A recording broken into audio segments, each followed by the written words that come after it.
नमस्कार, news India देख रहे हैं आप और आपके साथ मैं हूं सुरभि तिवारी। अल फलाह यूनिवर्सिटी और उसके चेयरमैन जवाद अहमद सिद्दीकी पर शिकंजा कसता जा रहा है, लेकिन इसी बीच यूनिवर्सिटी और जवाद के बचाव में कुछ लोग खड़े हो चुके हैं। उन्हें यह लगता है कि जवाद अहमद सिद्दीकी एक मासूम मुसलमान है और मुसलमान होने की वजह से उसे निशाना बनाया जा रहा है। इन्हीं लोगों की अगुवाई करने के लिए आज जमीयत उलेमाए हिंद के अध्यक्ष मौलाना अरशद मदनी सामने आए। दिल्ली में जमीयत उलेमाए हिंद के अध्यक्ष मौलाना अरशद मदनी ने मुसलमानों की स्थिति को लेकर के ऐसा बयान दिया जिसने नई बहस छेड़ दी है। मदनी का यह दावा है कि भारत का सिस्टम मुसलमानों को आगे बढ़ने नहीं देता और जो मुसलमान आगे बढ़ता है उसे आजम खान की तरह जेल भेज दिया जाता है। यह बयान उन्होंने अल फलाह यूनिवर्सिटी विवाद और मुस्लिम समाज के मौजूदा हालात पर बड़ा आरोप लगाते हुए दिया। मदनी ने यह कहा है कि जवान का हाल आजम खान जैसा होगा। न्यूयॉर्क और लंदन में मुस्लिम मेयर बन सकता है तो भारत में मुस्लिम यूनिवर्सिटी का चांसलर भी नहीं बन सकता। और इसी से जुड़ी पहले एक रिपोर्ट आपको दिखाते हैं।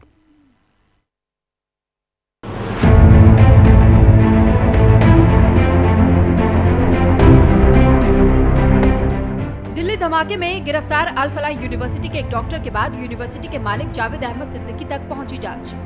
जिस अल फलाह यूनिवर्सिटी पर दिल्ली धमाके के दाग लगे उसके समर्थन में जमीयत उलेमाए हिंद के राष्ट्रीय अध्यक्ष अशरफ मदनी अल फलाह खड़े हो गए। जिम्मेदारी पद पर बैठे अशरफ मदनी अल फलाह यूनिवर्सिटी पर हुई कार्रवाई को सभी मुसलमानों से जोड़ रहे हैं और पूरे मामले को मजहबी भेदभाव बताने में लगे हैं। ये मुसलमान अपाहज हो गया, खत्म हो गया, बांझ हो गया कि आज दुनिया का मुसलमान एक आदमी न्यूयॉर्क का मेयर बन सकता है, ममदानी लंदन के अंदर मेयर बन सकता है, एक खान हिंदुस्तान के अंदर किसी मुस्लिम यूनिवर्सिटी का कोई आदमी वाइस चांसलर नहीं बन सकता और अगर बनेगा तो आजम खान की तरह जेल के अंदर जाएगा, इकबाल की तरह औलाद जेल में डाल दी जाएगी। आज देख लीजिए अल फलाह का क्या हो रहा है।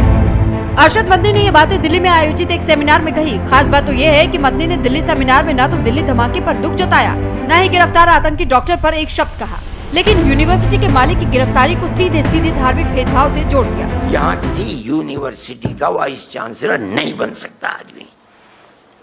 मैं ये कहता हूँ अफराद थे, बनाना चाहते थे, बना दिया, उन्होंने खड़ा कर दिया। आज अफराद बनाने वाले लोग नहीं रह गए, हौसले पस्त कर दिए गए। गवर्नमेंट चाहती है कि इनके पैरों के नीचे से जमीन निकल जाए, आज निकली हुई है जमीन।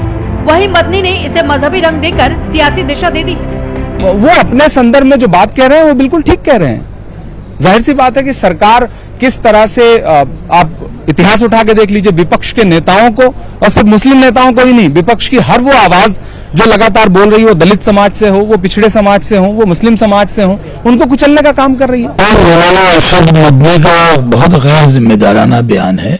आज जामिया मिल्लिया इस्लामिया के वाइस चांसलर मुसलमान है, किस तरह की भाषा बोल रहे हैं। मुसलमानों के मन में इस तरह के बयान से डर पैदा करने की कोशिश की जा रही।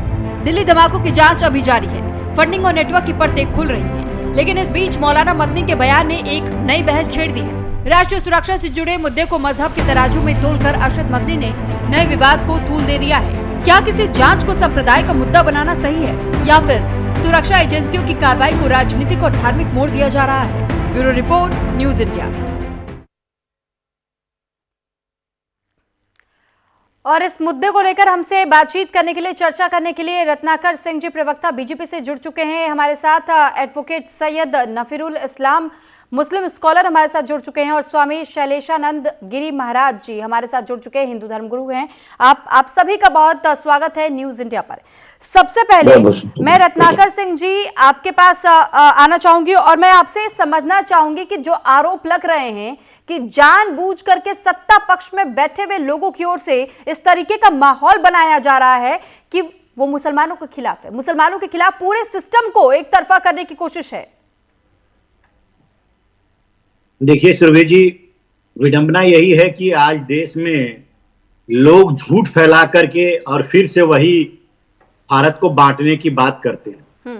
अब ये जो मौलाना हैं अरशद मदनी जी, ये कह रहे हैं कि हमारे देश में कोई भी अभी वाइस चांसलर तक नहीं बन सकता और किस तरह से ये नौजवानों को गुमराह करने का काम करते हैं, उनके मन में जहर भरने का काम करते हैं।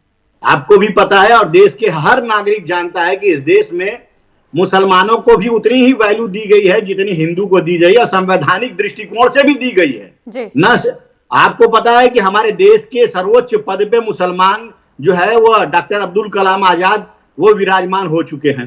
उपराष्ट्रपति पद को सुशोभित किया जा चुका है हामिद अंसारी के द्वारा। और ये वाइस चांसलर की बात कह रहे हैं और कह रहे हैं कि वाइस चांसलर तक नहीं बन सकते। मैं इनको बता दूं कि अलीगढ़ मोहम्मद मुस्लिम यूनिवर्सिटी जो है इसी देश में है, और डॉक्टर नाइमा खातून जो है पहली महिला वाइस चांसलर भी हम लोगों ने बनाने का काम जो है इस देश में मुसलमानों को किया गया है। तो ये निश्चित रूप से कहीं ना कहीं लोगों के जो है मन में जहर घोलने का काम कर रहे हैं, और ये जिन्ना की राह पे चलने वाले लोग हैं और युवाओं को बरगलाने का काम कर रहे हैं। अभी बताइए, आजम खान को ये कह रहे थे कि उनको जेल में डाल देती है सरकार। अब आजम खान कौन से स्वतंत्रता संग्राम सेनानी है, और उनको जो जेल में डाला गया था कौन सी स्वतंत्रता संग्राम सेना से लड़ाई लड़े थे वो? अभी उन्होंने भ्रष्टाचार किया है, 2-2 पैन कार्ड रखने का काम किया है, तमाम घोटाले के ऊपर उनका आरोप है, उसकी वजह से उनको जेल में डालने का काम किया गया है। तो इस तरह से नौजवानों को भटकाने का, गुमराह करने का, बरगलाने का काम जो है ऐसे ही मौलाना करते रहते हैं। अभी मैं पूछना चाहूंगा इनसे, चलिए ठीक है सैयद नफीरुल जी हमारे साथ जुड़े हुए हैं, आप पेशे से एडवोकेट हैं सर। अब मैं आपसे ही जानना चाहूंगी, क्या अरशद मदनी के दिए गए बयान से आप भी ताल्लुक रखते हैं? सबसे पहले तमाम मेहमानों को मैं खैर मकदम करता हूँ सुरभि जी, और आपका भी बहुत बहुत शुक्रिया जो आपने मुझे अपनी बातें रखने का एक मौका दिया है। देखिए, जो बयान मौलाना अरशद मदनी जी ने कहा है, मैं कहीं ना कहीं उस बयान की निंदा करता हूँ। और सबसे पहले जो दिल्ली में हादसे हुए, मैं तमाम देशवासियों को संवेदना देता हूँ कि ऐसे हादसे नहीं होने चाहिए। मैं हर जगह देश के साथ खड़ा हूँ। अरशद मदनी का बयान कहीं ना कहीं मुझे लगता है, मैं भी एक मुसलमान हूँ और मुझे लगता है कि मैं अपने ईमान के प्रति, अपने मजहब के प्रति ईमानदार होना चाहिए। ऐसे बयान देने से कहीं ना कहीं मुझे लगता है एक सांप्रदायिक मुठभेड़ होने का कहीं ना कहीं एक सुझाव, एक जरिया नजर आता है। अरशद मदनी जी का बयान देखिए, वो एक बहुत बड़े पद पे है और ऐसा बयान नहीं देना चाहिए। जहां तक यूनिवर्सिटी का सवाल है, देखिए कोई भी यूनिवर्सिटी खराब नहीं होती है, उसमें पढ़ने वाले या पढ़ाने वाले ये समझने वाली बात होगी कि उनके बीच में क्या चल रहा है। मैं किसी यूनिवर्सिटी को दोष नहीं दे सकता हूँ, लेकिन अगर कोई दोषी है और उसे सरकार की जो एजेंसियां हैं उसे सिद्ध करने में कामयाब होती है, तो मैं उस जगह में, चाहे वो राज्य की सरकार हो या केंद्र की सरकार हो, मैं कहीं ना कहीं अपने देश के साथ खड़ा रहूंगा। ठीक है, आप तो सर खड़े रह रहे हैं, लेकिन सवाल तो यही हो जाता है कि जब इस तरीके से मौलानाओं की ओर से ऐसी बातें कह दी जाती है, एक मैसेज जो पास होता है समाज में सर, वो तो बहुत बहुत घृणित तौर पर फैलता है वो मैसेज, और लोगों का, खासतौर पे जो युवा वर्ग है उनका तो ब्रेन वॉश हो रहा है सर। इसके लिए क्या हम ये नहीं समझ सकते या ये नहीं देखा जा सकता है कि एकजुट अगर ये सभी मौलाना ऐसे मौलानाओं के खिलाफ हो जाए जो ऐसे अनर्गल बातें कर देते हैं, विवादित बयानबाजियां कर देते हैं, तो क्या ये मुमकिन नहीं है? देखिए, ऐसा है सुरभि जी कि ये सिर्फ मौलाना की बात नहीं है। हर मजहब में कुछ लोग ऐसे हैं जिनका एक ही मंशा होता है कि वो आपसी तनाव, आपसी मतभेदों को जिंदा करे और लोगों के बीच में कुछ ऐसी बातें रख दे ताकि लोग उस बातों को लेकर अपनी निजी जिंदगी में जहर घोल ले। और बहुत अफसोस की बात है, देखिए मैं दावे के साथ कह रहा हूं, मैं इनसे ये उम्मीद नहीं रखता हूं, लेकिन इन्होंने किस हालात में, किस सिचुएशन में ऐसी बातें कही है, मुझे लगता है कि उनको अपनी ये बातें वापस लेनी चाहिए और देशवासियों में जो एक जलन सा चल रहा है, नौजवानों के जहनों में जो ये बातें रखने की कोशिश की जा रही, मुझे लगता है कि आज से 50 साल पहले का भारत और अभी के भारत में जहां तक मुसलमानों का सवाल है, बहुत शिक्षा में बहुत उन्नति हुई है।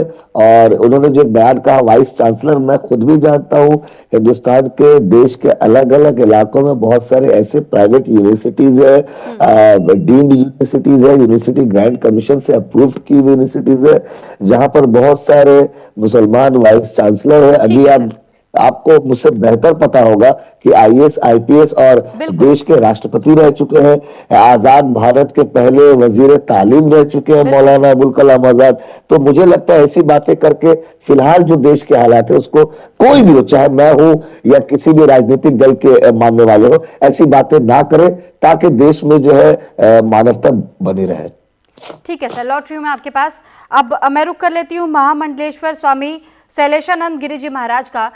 सर, अब आपसे गुरुजी मैं ये समझना चाहूंगी, जब बात किसी भी धर्म की आती है, हर धर्म हर मजहब यही सिखाता है कि इंसानियत को लेकर के आप आगे बढ़िए, लेकिन ये कुछ चुनिंदा लोग, जिन लोगों की बातों का बहुत ज्यादा प्रभाव भी पड़ता है, खासतौर पर युवा वर्ग पर, उनका ब्रेन वॉश होता है, और यह हमने कई मर्तबा देखा है, कई बातें ऐसी सामने आ चुकी हैं। तो ऐसे में जब इस तरीके की बयानबाजियां सामने आती है, आप इसको लेकर के क्या कहना चाहेंगे तमाम धर्म गुरुओं के लिए भी?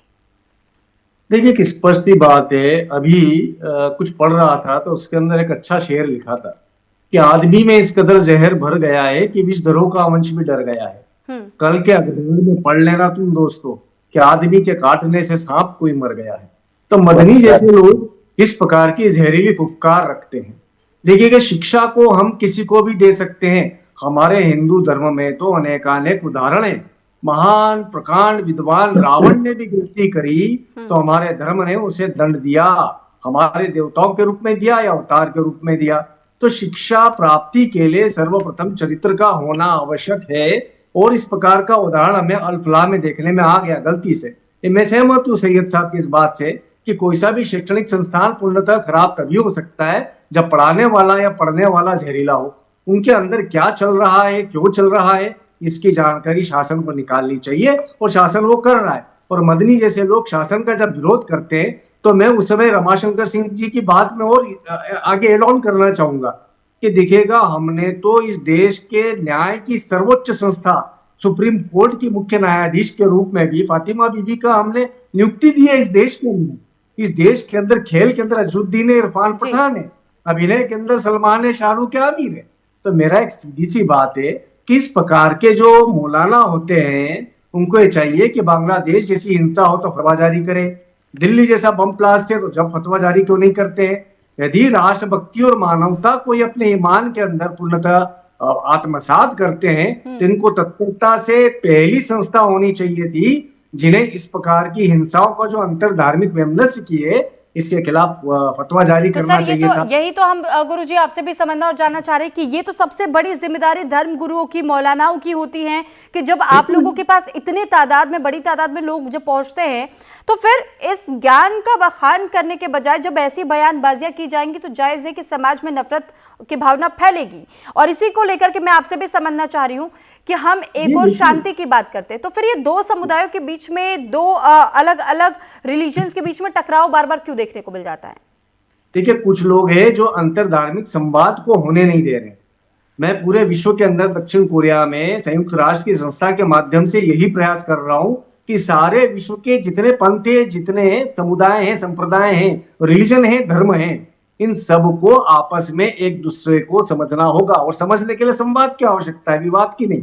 कि हमारे यहाँ पर दिक्कत कहाँ है कि संवाद किए बिना ही विवाद चालू कर दिया जाता है, और ये भारत के अंदर होना बड़ा विचित्र है। देखिए, एक चीज को समझना होगा, पूरे विश्व का इतिहास एक उदाहरण है कि उग्र धर्मवाद जहां पर भी आया या उग्र राष्ट्रवाद जहां पर भी आया, हम एक तरफ बात कर रहे हैं यूनिवर्सल ब्रदरहुड की, वसुधैव कुटुंबकम की, और उस समय पे हम उग्र राष्ट्रवाद भी करेंगे ना, तो उग्र राष्ट्रवाद पूरी पृथ्वी ऊपर वाले ने बनाई है, हम सब एक है, ये मान के चलना होगा। वहीं पे उग्र धर्मवाद करेंगे मैं ही बेहतर, ये कह सकते हैं मैं भी बेहतर, किंतु मैं ही बेहतर कहने का अधिकार ईश्वर ने किसी भी एक वर्ण को, एक देश को, एक जाति को, एक व्यवस्था को कदापि नहीं दिया है। कोई सा भी धर्म ग्रंथ आप उठा लीजिए। मैं लौट रही हूँ आप सभी के पास। इस बीच हम ये भी बता दें अपने दर्शकों को कि बीजेपी के राष्ट्रीय प्रवक्ता शहजाद पूनावाला ने मदनी के बयान पर उन्होंने क्या कुछ बातें कही है, सुनवाते आपको। तुष्टिकरण के नाम पर तुष्टिकरण वाले भाईजान एक बार फिर से काम पर, और आतंकी बचाओ लॉबी और इकोसिस्टम काम पर।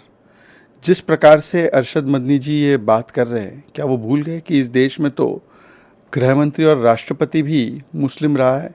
कहती है कि आतंकवाद का कोई मजहब नहीं होता, वो तुरंत मजहबी आधार पर आकर कैसे आतंकवाद का बचाव करने लगती है, इस्लामोफोबिया कार्ड, विक्टिमहुड कार्ड खेलने लगती है।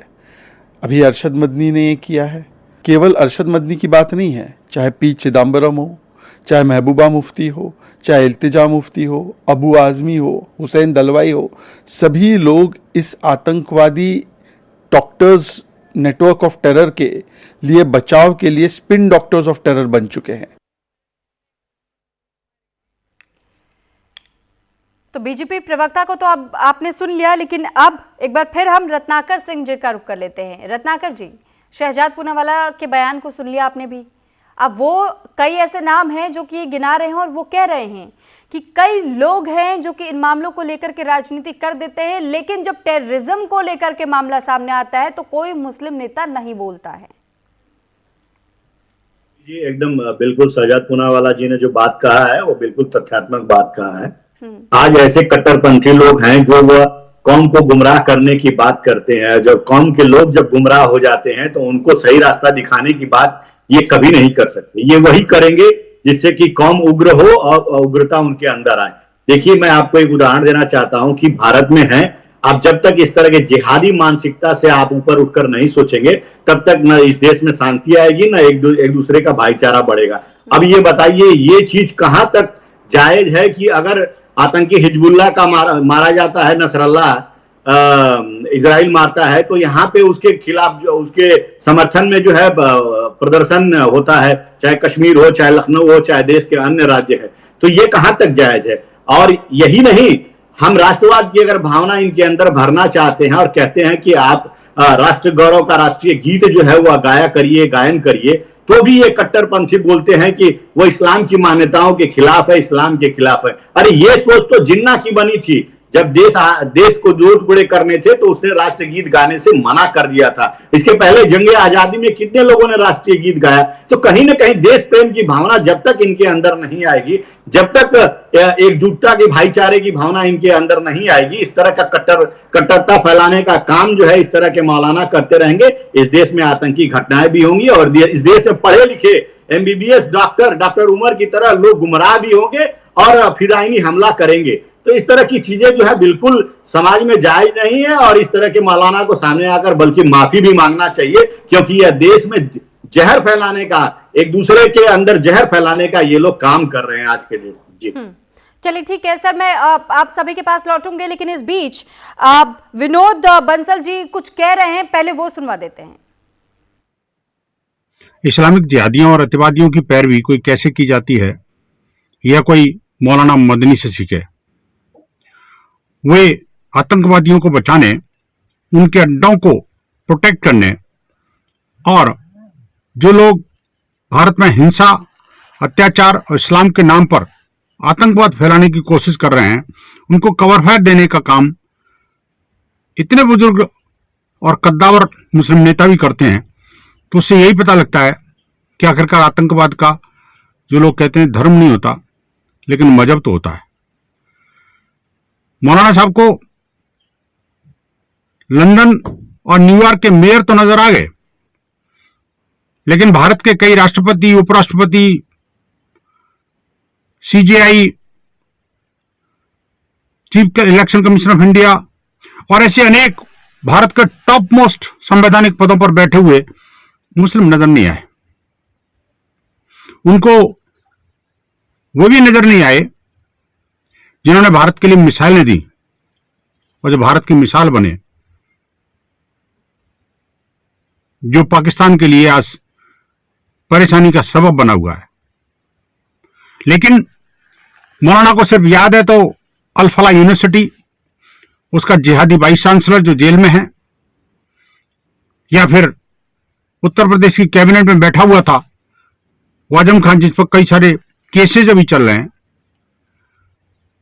अनेक सारे हीनियस क्राइम में लिप्त वो मुस्लिम नेता याद हैं जिनके लिए वो आंसू बहा रहे हैं। शर्म आनी चाहिए। जब लाल किले के सामने डॉक्टर उमर अपने आप को ब्लास्ट कर लेता है सिर्फ लोगों को मारने के लिए, इस्लाम के नाम पर, तब इनके मुंह में से एक शब्द नहीं निकलता। लेकिन जब उनसे लिंक और जो तार खोले जाते हैं और अल-फलाह पर आरोप लगा करके बीसी को अंदर किया जाता है, तब ये बिल आ जाते हैं। इस्लामिक जिहादियों और अतिवादियों की पैरवी कोई कैसे की जाती है, यह कोई मौलाना मदनी से सीखे। वे आतंकवादियों को बचाने, उनके अड्डों को प्रोटेक्ट करने और जो लोग भारत में हिंसा, अत्याचार और इस्लाम के नाम पर आतंकवाद फैलाने की कोशिश कर रहे हैं, उनको कवर फायर देने का काम इतने बुजुर्ग और कद्दावर मुस्लिम नेता। तो वीएचपी नेता विनोद बंसल जी को सुना आपने, और वो भी यही बात कह रहे हैं कि इस तरीके का कट्टरपंथ और इस तरीके की बयानबाजी किसी के लिए भी करना बहुत ज़्यादा गलत हो जाता है। खासतौर पे उन्होंने निशाना साधा। लेकिन अब मैं एक बार फिर मैं आपका रुख कर रही हूँ रत्नाकर सिंह जी। सवाल सर ये है कि हर बार एक कौम को लेकर के खासतौर पर इस तरीके के सवाल उठ जाते हैं, जिस वजह से जब इस तरीके की मिसालें दी जाने लगती है, गंगा जमुनी तहजीब की बात की जाने लगती है, फिर सवाल आप लोगों से भी पूछा जाता है। अभी हमने ये भी सुना और देखा कि कैसे विनोद बंसल जी भी कह रहे हैं, ये वही हैं जो कि छठ में भी मुस्लिमों के बैन की बात कह रहे थे। सर फिर एकता कैसे आएगी? नहीं, एकता कैसे आएगी? बिल्कुल, जब तक राजनीतिक पार्टियों का बयानबाजी जो है इस तरह के कट्टरपंथ के समर्थन में आएगा, तब तक एकता नहीं आएगी। अभी आप ही के चैनल पे चल रहा था किस तरह से कांग्रेस के सांसद जो हैं वह इस जो कथन को जायज ठहरा रहे हैं और कह रहे हैं कि क्या गलत कहा उन्होंने, बिल्कुल सही कहा है। तो इस तरह की बयानबाजी जब तक आती रहेगी तब तक लोग यही समझेंगे ना, हमारे नौनिहाल जो देश के बच्चे हैं यही समझेंगे कि हाँ निश्चित रूप से हमारे ऊपर अत्याचार हो रहा है, और फिर जब उनके मन में इस तरह की भावना आएगी तो वो जिहादी बनेंगे।